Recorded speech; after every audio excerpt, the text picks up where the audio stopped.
ahora. Muy buenas tardes, desde el Palacio de la Moneda, informando sobre la evolución de la pandemia en Chile. Agradezco a los canales de Arcatel y Anatel, a las radios Archi y No Archi, por unirse voluntariamente a esta transmisión, que tiene muchos anuncios hoy día. Y agradezco también a los funcionarios del MinSal y de Casa de Moneda, de la Casa Presidencial, por el trabajo que hacen permanentemente. La variación de nuevos casos confirmados a nivel nacional es de más 17% en 7 días y más 36% en los últimos 14 días. Es decir, veníamos con un aumento bastante importante y en los últimos 7 días notamos por lo menos una disminución casi a la mitad. Sin embargo, siguen aumentando los casos, eso hay que tenerlo presente a nivel nacional. Hay 3 regiones que disminuyen sus casos en los últimos días. Ustedes han visto cómo las regiones del sur de Chile, sobre todo Magallanes, que se han comportado en forma excepcional, disminuyen sus casos 3 regiones en los últimos 7 días y 3 regiones también disminuyen sus casos en los últimos 14 días. También la positividad de la PCR, que es la reacción de polimerasa en cadena, a nivel de la región metropolitana es actualmente de un 7% y hemos notado una disminución lenta, pequeña, en los últimos 7 días.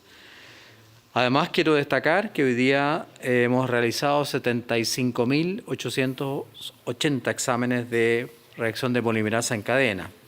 Hasta el momento, a nivel nacional, y somos líderes en Latinoamérica, se han realizado 10.644.892 exámenes de PCR.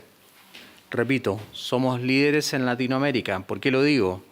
Porque ayer un diario electrónico, que no voy a nombrar porque le daría más publicidad, tergiversa absolutamente este resultado e informa equivocadamente a la opinión pública que nosotros estamos mal en testeo. No fue así. Estamos muy bien en testeo y somos los líderes en Latinoamérica y no he revisado la cifra actualmente, pero éramos 24 o 27 en el mundo en hacer test por millón de habitantes.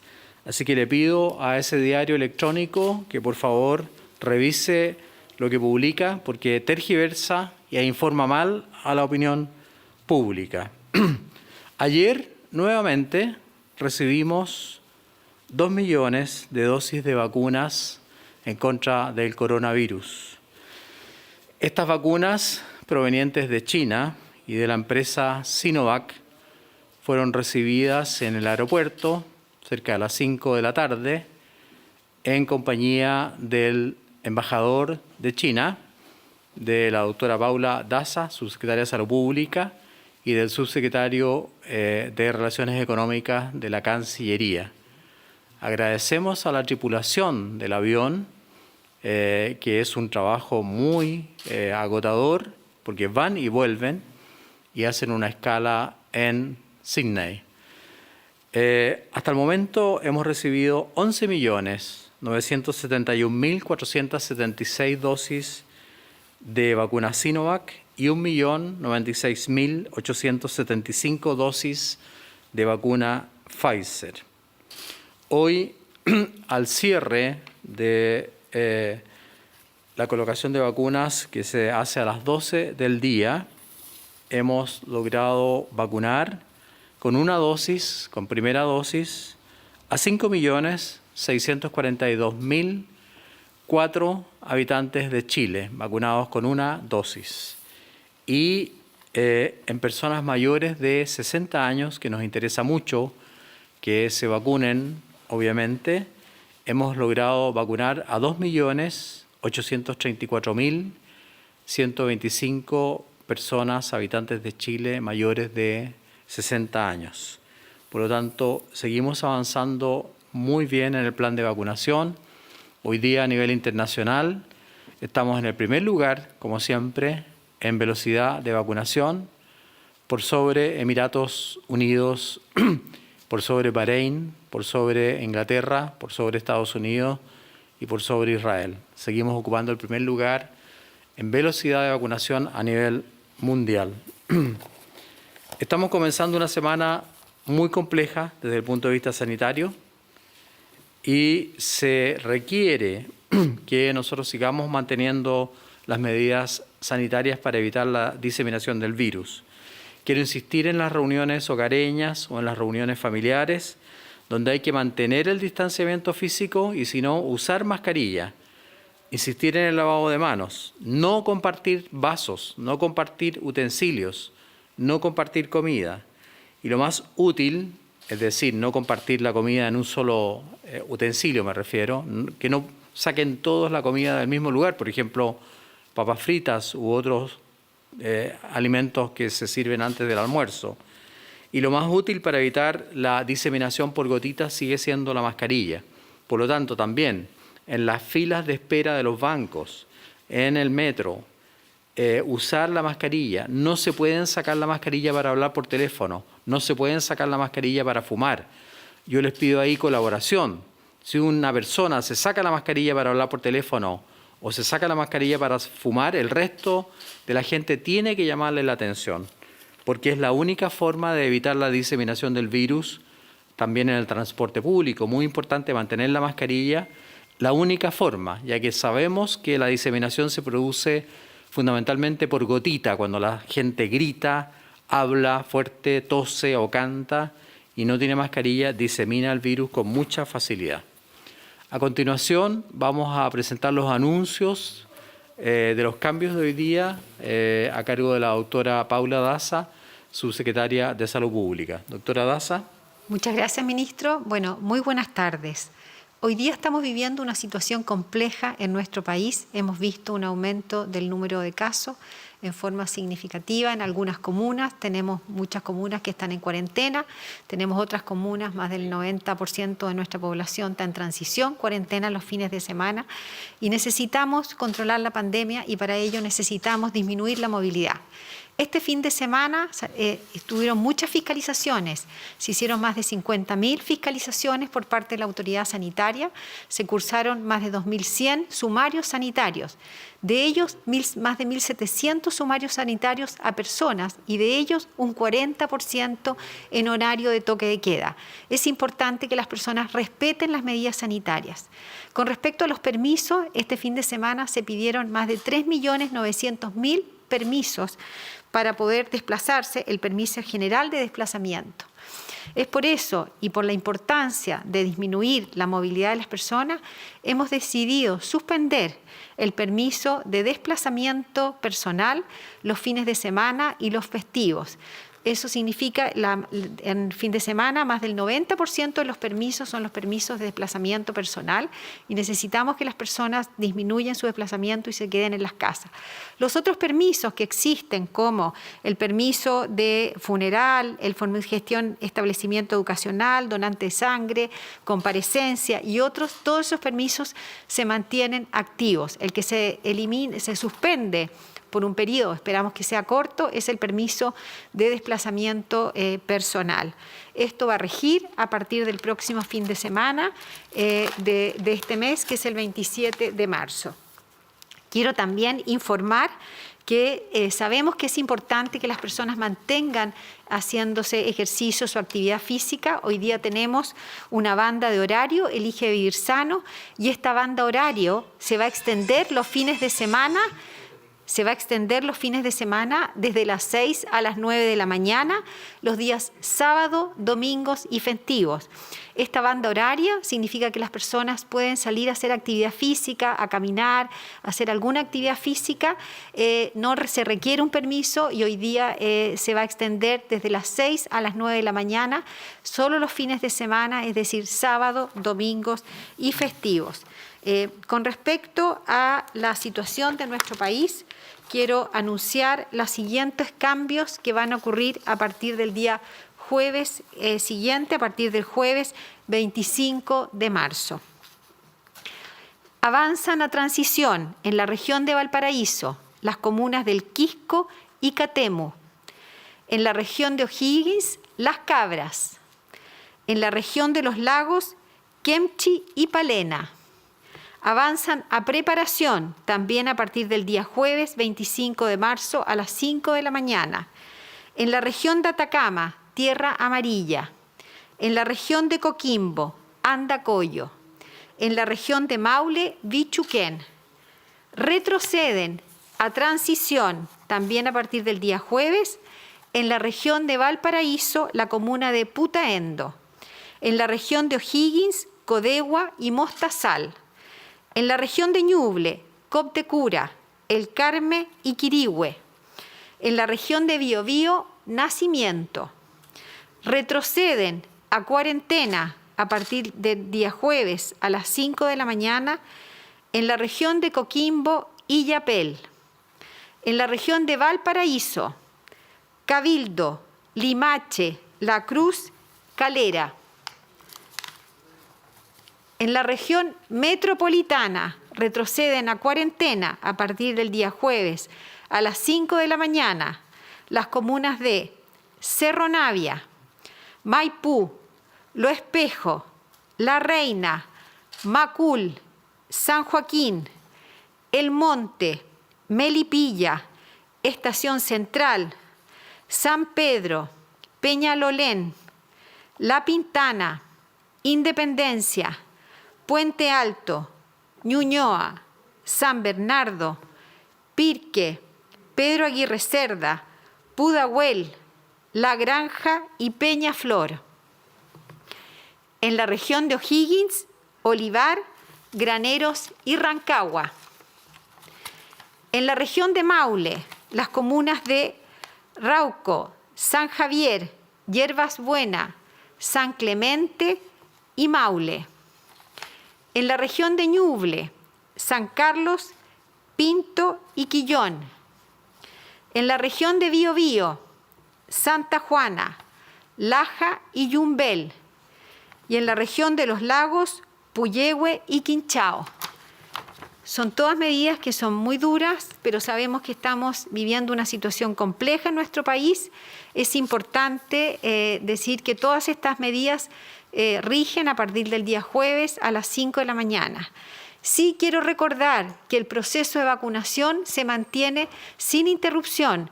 Por lo tanto, todas las personas que se encuentran en comunas en cuarentena o comunas en transición, que algunos vacunatorios funcionan el día sábado, las personas van a poder acudir a vacunarse solamente con su carnet de identidad, obviamente verificando que son personas que están dentro del calendario de vacunación.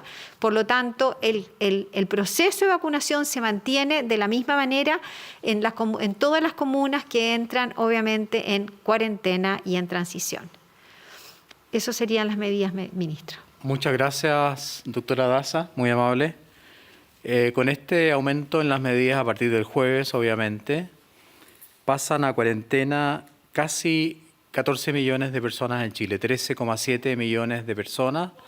Por lo tanto, es un esfuerzo gigantesco el que tenemos que hacer y nosotros hemos dicho muchas veces que la cuarentena es dolorosa, es difícil, pero dado el avance de la circulación viral, tenemos que tomar estas medidas pensando en la salud de las personas, tal como nos piden muchos dirigentes, muchos políticos, muchos especialistas. Entonces hemos tomado esta medida que significa un sacrificio para las familias, un sacrificio para las personas, pero esperamos que sea corta, que dé resultados rápidamente y que nos permita, obviamente, contener la diseminación viral, cuando paralelamente, además, estamos vacunando a gran parte de la población de Chile también. A continuación, el doctor Alberto Duñac dará a conocer las cifras del día de hoy. Doctor Duñac. Muy buenas tardes. La situación en nuestro país, de acuerdo a los casos reportados, es la siguiente. 6.155 casos nuevos de COVID-19, de los cuales 4.142 son personas sintomáticas y 1.547 son asintomáticos. La cifra total de personas diagnosticadas con COVID-19 en el país alcanza las 938.094 personas, de las cuales 38.024 se encuentran en estado de activos, 877.189 están en condición de recuperados. En cuanto al fallecimiento registrado en las últimas horas, acompañamos a las familias de las 80 personas que han fallecido estas últimas 24 horas. Con ello, la cifra total de personas fallecidas en lo que va de esta pandemia asciende a las 22.359 personas en nuestro país. Hoy día se encuentran hospitalizadas en unidades de cuidados intensivos un total de 2.269 personas. De ellas, 1.973 requieren apoyo de ventilación mecánica. En relación a la red integrada de salud, podemos decir que existen hoy día un total de 177 camas críticas dispuestas a lo largo del país para atender a aquellos pacientes que requieran este tipo de cuidado. En cuanto a la red de laboratorios, en el día de ayer se informaron los resultados de 75.880 exámenes PCR, alcanzando a la fecha la cifra señalada por el ministro, 10.644.892 exámenes a nivel país. La positividad para las últimas 24 horas fue de 7,92% a nivel nacional y de 7% en la región metropolitana. Respecto a las residencias sanitarias, contamos con 175 recintos de hospedaje, con una capacidad de 12.809 cupos, de los cuales 7.025 están ocupados y el resto disponibles para quien lo requiera a lo largo de todo nuestro territorio. Muchas gracias, ministro. Muchas gracias, subsecretario Duñac. Comenzamos con las preguntas Hola, de nuestros Hola, queridos periodistas. Sí. La primera pregunta, por favor. Sí, ¿cómo están? Bueno, hay hartos anuncios, retrocesos a cuarentena en la región metropolitana, pero, por ejemplo, no está Recoleta, Las Condes, Providencia, Vitacura. ¿Por qué no pasar toda la región metropolitana a una cuarentena total? Esto considerando la alta movilidad que hay entre comuna y comuna. Lo otro, ¿cómo hacer que se respeten efectivamente estas cuarentenas? Y si finalmente estos anuncios también contemplan algún tipo de ayuda social para todas aquellas familias que, por ejemplo, no van a poder ir a trabajar. Y lo último, con respecto también a estas medidas, si es que finalmente con esta determinación, con estas nuevas cuarentenas, se descarta que los comicios del 11 de abril puedan ser postergados. Bueno, con respecto a por qué no pasan todas las comunas en masa, porque nosotros nos hemos fijado ciertos parámetros, ciertos índices, lo hemos repetido varias veces. Esos son, por ejemplo, la positividad de la PCR, la cantidad de pacientes encontrados por búsqueda activa de casos, la incidencia, que significa la cantidad de pacientes positivos o de personas positivas en relación a 100.000 habitantes, y también la incidencia pública. Las comunas que usted nombró, afortunadamente, todavía tienen una incidencia menor a las comunas que entraron en cuarentena, y en este caso tratamos, sí, a pesar de que habían algunas comunas que no tenían una incidencia tan alta como las que nosotros consideramos que deberían pasar inmediatamente a cuarentena, es decir, todas las que tienen más de 300 personas por 100.000 habitantes contagiadas, para tratar de hacer algunas uniones geográficas. Hemos tratado de hacer ese esfuerzo, y 2 de las comunas que pasaron a cuarentena no tenían 300 de incidencia, y seguramente los alcaldes van a hacerse la pregunta, pero es también por lo que dice usted, para tener una unión geográfica. La movilidad, estuvo presente la subsecretaria de Prevención del Delito, que está muy preocupada por el tema de los delitos, obviamente, pero nos colabora con el tema de la movilidad, justamente. Entonces, y la doctora Daza acaba de anunciar que hay cambios en algunos de los permisos, justamente destinados a evitar la movilidad. Así que estamos haciendo todos los esfuerzos posibles. Sabemos, como yo dije, que la cuarentena es difícil para muchas familias.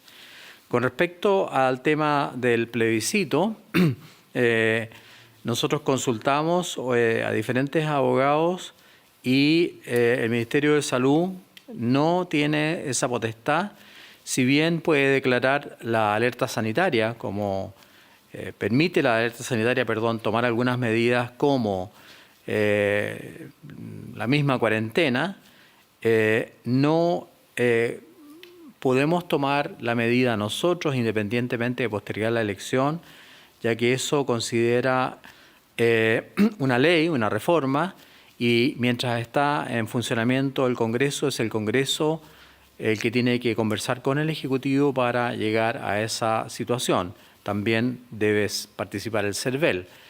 Nosotros desde el punto de vista sanitario, claro que estamos preocupados, pero también estamos muy preocupados de que se lleve a cabo el proceso democrático de la mejor forma posible. Y es por eso que hemos preparado protocolos muy estrictos con el CERVEL que funcionaron muy bien en el plebiscito y que pensamos que van a seguir funcionando bien.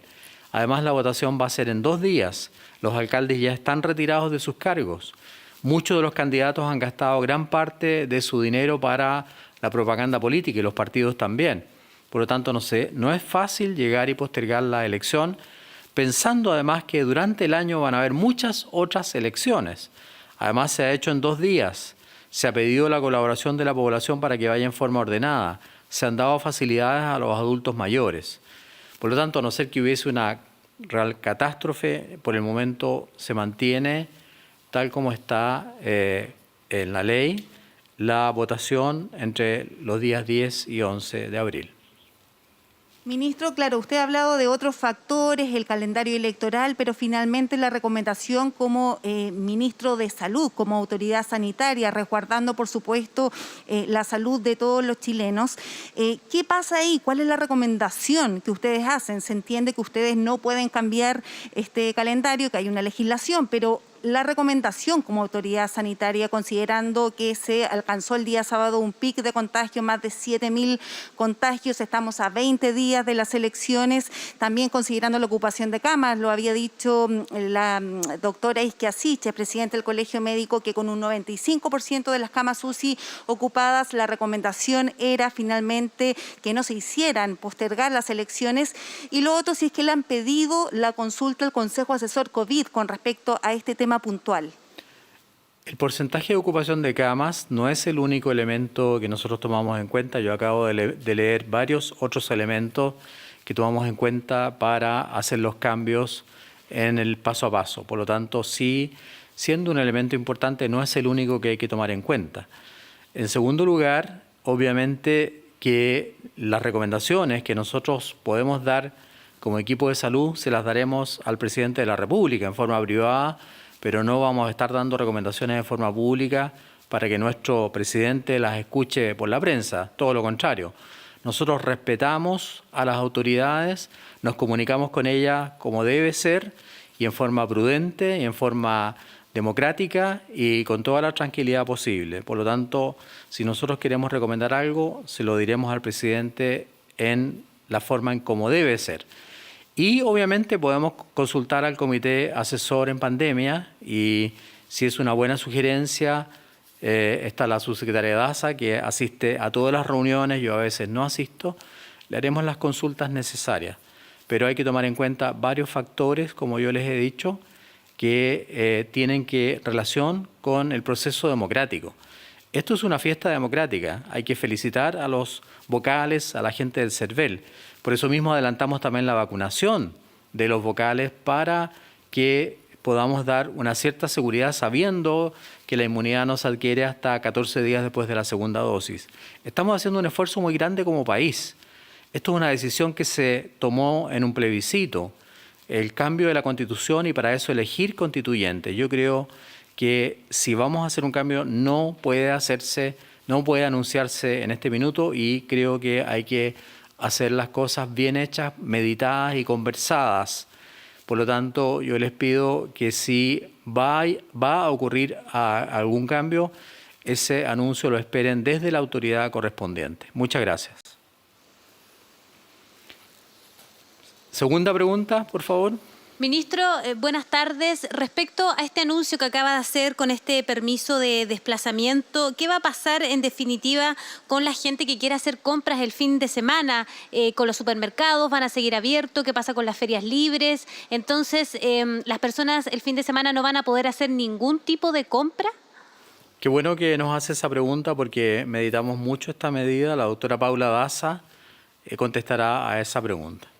Bueno, como ustedes saben, hay ciertos servicios básicos que van a estar funcionando, pero tanto las ferias libres como los supermercados, particularmente los que venden alimentos, van a poder funcionar el fin de semana solamente para delivery.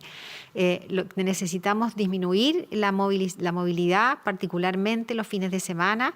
Quiero decir que las comunas que están en cuarentena, las personas que están en cuarentena, es decir, que no pueden salir ningún día de la semana, esas personas se mantienen con los 2 permisos semanales. Por lo tanto, esos permisos se pueden ocupar de lunes a viernes para realizar las compras que se necesiten.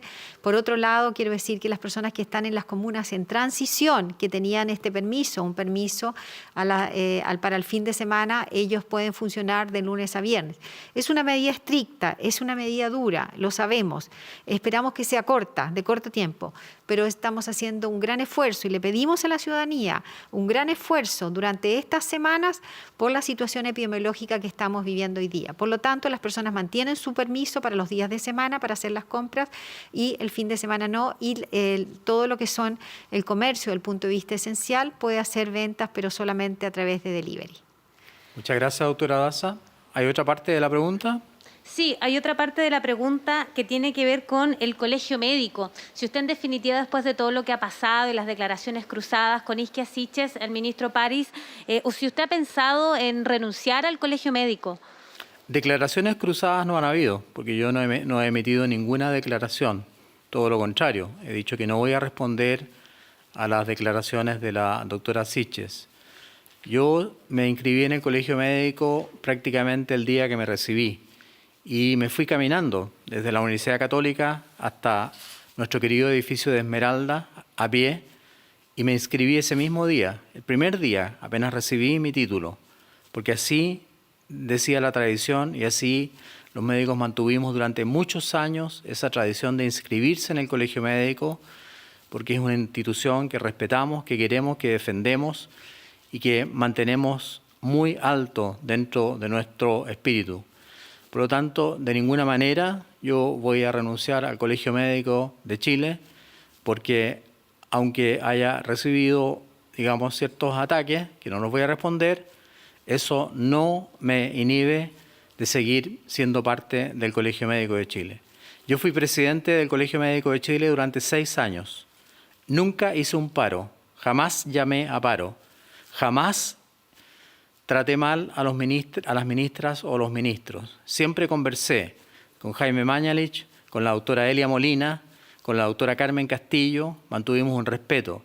De hecho, solucioné muchos problemas regionales y nacionales con el diálogo, con la conversación.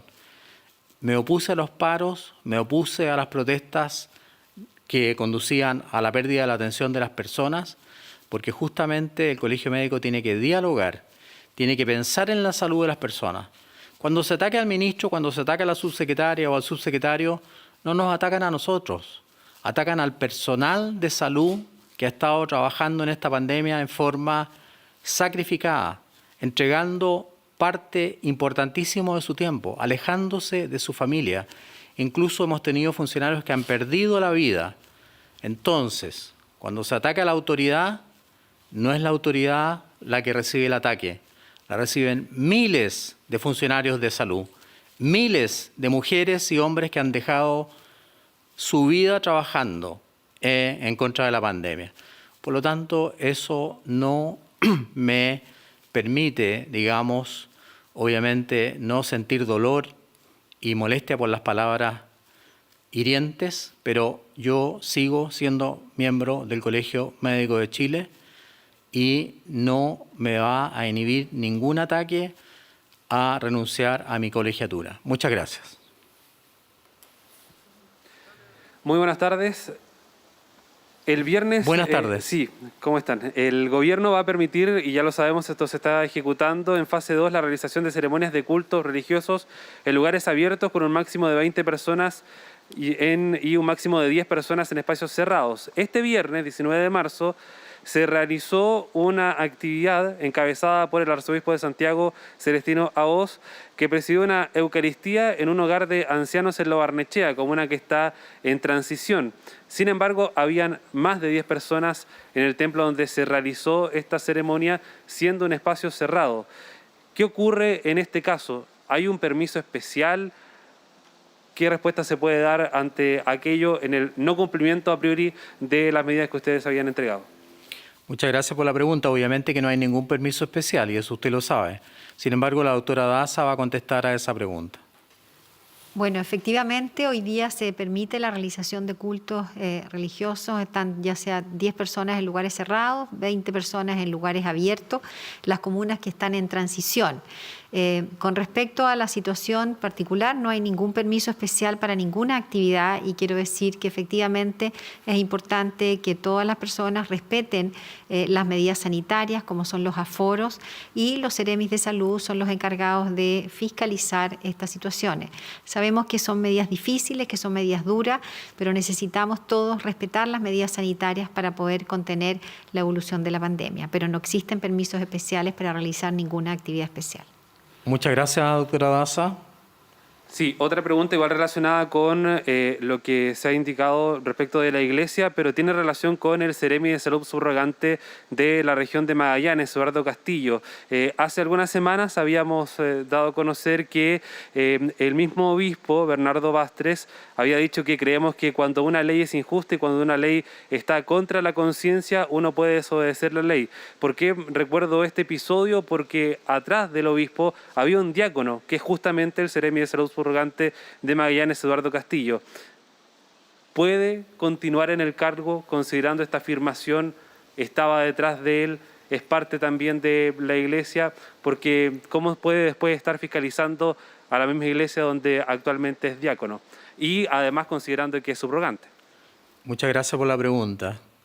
¿Habrá conocido nuestro Seremi lo que iba a decir el obispo en la homilía? De todas maneras, le voy a dar la palabra a la doctora Paula Daza. Bueno, efectivamente, el Seremi subrogante de la región de Magallanes es diácono de la región y en ese sentido, por eso se encontraba ese día ahí en esa ceremonia. Obviamente, posteriormente a esta ceremonia, el mismo Seremi salió haciendo declaraciones que no estaba de acuerdo con las declaraciones que había hecho el obispo en su momento, pero yo quiero decir que esta situación se zanjó. El obispo y el Seremi, obviamente, él dijo que no estaba el Seremi de acuerdo con las declaraciones que había hecho el obispo, pero hizo un llamado a la población y la importancia de que todas las personas tienen que respetar las normativas sanitarias que implementa el Ministerio de Salud porque estamos en pandemia. Por lo tanto, el Seremi de Salud salió diciendo, hizo estas declaraciones para que todas las personas respetaran y para aclarar particularmente la situación que ocurrió ese día. Muchas gracias, doctora Daza. Para mayor abundamiento, nosotros tuvimos una reunión con la conferencia episcopal y se dio por superada esta situación, tal como se pueden dar por superadas otras situaciones cuando se conversa en forma civilizada, tranquila y escuchando los diferentes argumentos. Muchas gracias. Siguiente pregunta. Sí, buenas tardes. Tenemos más de 600.000 personas mayores de 61 años que no se han vacunado. ¿Qué pasa con esas personas? ¿Cómo convencerlas? Y si los operativos de vacunación van a seguir durante el fin de semana en comunas que entran a la fase 1. ¿Cómo lo puede hacer la gente ahí? El otro punto sobre el transporte público, si se está fiscalizando respecto al cumplimiento de uso de mascarillas, ventilación, aforos en el transporte público. Muchas gracias por las preguntas. Las responderá la doctora Paula Daza. Por favor, doctora Daza. Con respecto a la campaña de vacunación, nosotros esperamos vacunar un 80% de la población objetivo y esos son en general los porcentajes que aspiramos todos los años a la campaña de vacunación y eso es lo que aspiramos este año. Con respecto a las personas mayores de 65 años, ya se ha alcanzado un 83% de cobertura. El grupo etario que tiene menor cobertura es el que es del de 60 a 64 años. Y en general, en todas las campañas de vacunación, este grupo de adultos adultos mayores, jóvenes, es el que tiene menor cobertura, probablemente porque existe menor percepción de riesgo. Nosotros aprovecho a hacer un llamado, y gracias por su pregunta, a todas las personas que tienen 60 años o más, que acudan a los centros de vacunación, porque es importante que todos se vacunen. Sin embargo, estamos haciendo un trabajo junto a Senama para poder fortalecer la comunicación, y vamos a sacar obviamente algunos trípticos, dípticos, campañas de comunicación, y también lo importante en que cada una de las regiones, los Ceremis de Salud, van a trabajar en sus comunas, en sus localidades, para invitar a las personas a vacunarse. También tenemos los móviles de vacunación, tanto en la región metropolitana como en la región de Valparaíso y en otras regiones, que están saliendo los fines de semana a lugares particulares, lugares más alejados, para vacunar a las personas. Esto va a continuar, y obviamente particularmente en aquellos lugares, en aquellas comunas y más extremas, donde las personas tienen mayor dificultad para trasladarse a los lugares de vacunación. Queremos que todos se vacunen, y estamos haciendo todos los esfuerzos para que todas las personas en los grupos objetivos de riesgo se vacunen. Muchas gracias, doctora Daza. Pasamos a la siguiente pregunta, por favor. No sé si me respondieron respecto a la fiscalización de las medidas sanitarias en el transporte público, o sea, que la gente esté usando la mascarilla, más allá de lo que pueda hacer uno, que exista la ventilación. No sé si se puede ver el tema de los aforos, pero que no hayan aglomeraciones en el transporte público. ¿Se podrá regular eso? Sí, no le respondimos a eso, se la respondemos de inmediato. Sí. Tiene razón. Con respecto al transporte, nosotros estamos haciendo un trabajo permanente con el Ministerio de Transporte, quien ha adoptado una serie de medidas, ha sacado el 100% de su flota para poder, obviamente, mejorar la situación sanitaria. También es importante decir otras medidas que ha tomado el Ministerio de Transporte, son, por ejemplo, de ciclovías, también ha reprogramado el tema de los horarios del punto de vista de la movilidad, tiene vías exclusivas para que sea más rápida la movilidad del transporte. Con respecto a las fiscalizaciones, en general, sí, los Ceremis de Salud, la autoridad sanitaria está fiscalizando particularmente en la calle, en los lugares de espera, sí, algunos transportes, y ahí, más que las fiscalizaciones, lo que estamos haciendo nosotros es un trabajo a través de las cuadrillas sanitarias. Las cuadrillas sanitarias son jóvenes que están educando a las personas, porque aquí es importante entender que lo más importante también en el transporte son las medidas preventivas, y las cuadrillas sanitarias han estado en el metro, han estado en los distintos terminales, educando a las personas de la importancia de mantener estas medidas de autocuidado. Muchas gracias, doctora Daza. Siguiente pregunta, por favor. ¿Cómo está, ministro?